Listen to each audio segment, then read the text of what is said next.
नमस्कार, मी अनिल मधुकर भामरे, आनंदपूर, तालुका बागलाण, जिल्हा नाशिक। तर मी डाळिंब उत्पादक शेतकरी आहे। डाळिंब उत्पादन घेण्यामध्ये यशस्वी होण्यासाठी डाळिंबाच्या सुरुवातीपासून नियोजन केलंय। लागवडीचं अंतर आपण 13x9 घेतलंय। बरेचसे शेतकरी हे 10-11 असं घेतात, तसं न करता आपण 13-9 घेतलं। यांत्रिक पद्धतीने शेती व्हायला पाहिजे। ट्रॅक्टर चालण्यासाठी कुठली अडचण येत नाही, स्प्रेसाठी कुठली अडचण येत नाही। त्याच्यानंतर मी दुसरं म्हणजे क्रॉप कव्हर करण्याचा निर्णय घेतला। तर क्रॉप कव्हर करत असताना आपण पूर्ण झाड कसं झाकलं जाईल, कसं कव्हर होईल आणि मध्ये सूर्यप्रकाश सुद्धा यायला पाहिजे आपला। आता हे मधलं जे मोकळं अंतर याच्यात पूर्णपणे सूर्यप्रकाश हा खेळता राहतो।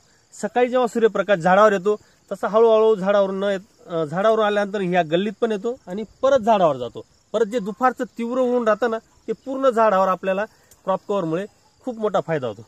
त्याच्यामुळे आपण डाळिंब उत्पादन घेण्यात यशस्वी झालो।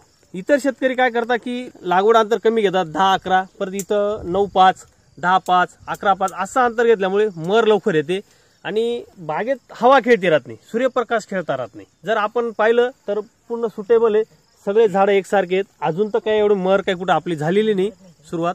तर सूर्यप्रकाश खेळता राहतो, हवा खेळती राहते, कामं करण्यास सोपे होतो। आपण आता खत टाकताना पूर्ण ट्रॅक्टर ट्रॉली तिथून चालू केली तर डायरेक्ट 1000 फूट ट्रॉलीनेच काम करतो आपण। यांत्रिक पद्धतीने सर्व शेती काय असते सगळ्यात महत्त्वाचं शेती करताना आता सध्या लेबरचा प्रॉब्लेम खूप येतोय। लेबर लोकांची अडचणी खूप असल्यामुळे आणि एका कुटुंबामध्ये एवढे लोक नसतात की सगळं कुटुंब बागेत आणून ते करू शकतो। त्यामुळे शेतकरी लेबरच्या प्रॉब्लेममुळे खूप अडचणीत आलाय। आणि सगळ्यात महत्त्वाचं शेती करत असताना सूर्यप्रकाशाची झाडांना इतकी गरज आहे की त्या पद्धतीनेच आपण अंतर मेंटेन केलं पाहिजे।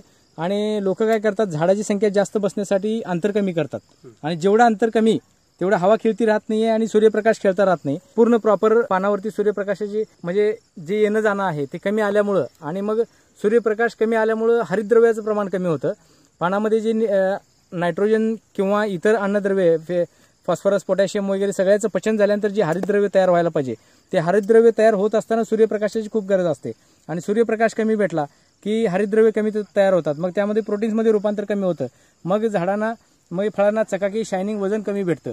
त्यासाठी अंतर हे योग्यच असलं पाहिजे आणि सगळ्यात महत्त्वाचं म्हणजे कंटिन्यू बागेमध्ये सूर्यप्रकाश खेळील अशा प्रकारचं अंतर ठेवलं पाहिजे। मग अशा पद्धतीची साईज आपल्याला बघायला मिळेल, कारण ह्या प्लॉटचं अंतर जास्त चांगलं आहे। दुसरा विषय असा सगळ्यात महत्त्वाचं म्हणजे सूर्यप्रकाश चांगला खेळता राहतो आणि स्वतःची मेहनत यांची प्रॉपर असते, त्यामुळे सारखं शूट वगैरे काढणं ह्या गोष्टी सतत हे दोघं भाऊ लक्ष देऊन करतात, त्यामुळे ऑटोमॅटिक प्लॉट सक्सेस झाला, काय अडचण नाही। इथं 28 टन माल हा पहिलाच भार आहे। 28 टन माल यायला पाहिजे आणि चांगला आणि साईज टॉप टू बॉटम एकसारखी असल्यामुळे मला 100% गॅरंटी की माल तेवढा निघणारच आहे। 20 टनाच्या प्लस होऊ शकतो, पण आपण 925 झाड आहेत, 28 टनाला काही अडचण नाही।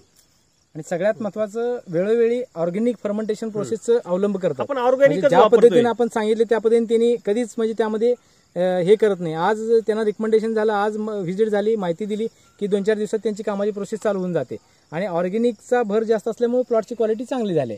सध्या सगळ्या शेतकऱ्यांकडे माझं तर म्हणणं आहे की ऑर्गॅनिककडे लक्ष देऊनच शेती केली पाहिजे, कारण केमिकल फर्टिलायझरच्या वापरामुळे आपली शेतीची आणि झाडांच्या मुळांच्या कक्षामधले रायझोस्पियर ऍक्टिव्हेटरी एरिया खराब होत चाललाय, त्याचा पीएच वाढू राहिला, त्यामुळे आपण सगळ्या शेतीमध्ये अडचणी यायला लागले। तर ते प्रत्येकाने ऑर्गॅनिकचा वापर जास्त केला पाहिजे। ज्या ज्या ठिकाणी गरज वाटते त्या ठिकाणी व्यवस्थित ऑर्गॅनिक खतांचा वापर केला पाहिजे आणि मग आपला प्लॉट व्यवस्थित बनला पाहिजे। वेळोवेळी मेहनत करा, लक्ष द्या, प्लॉटवर रोज व्हिजिट करा आणि बारकाईने त्याचं निरीक्षण करा।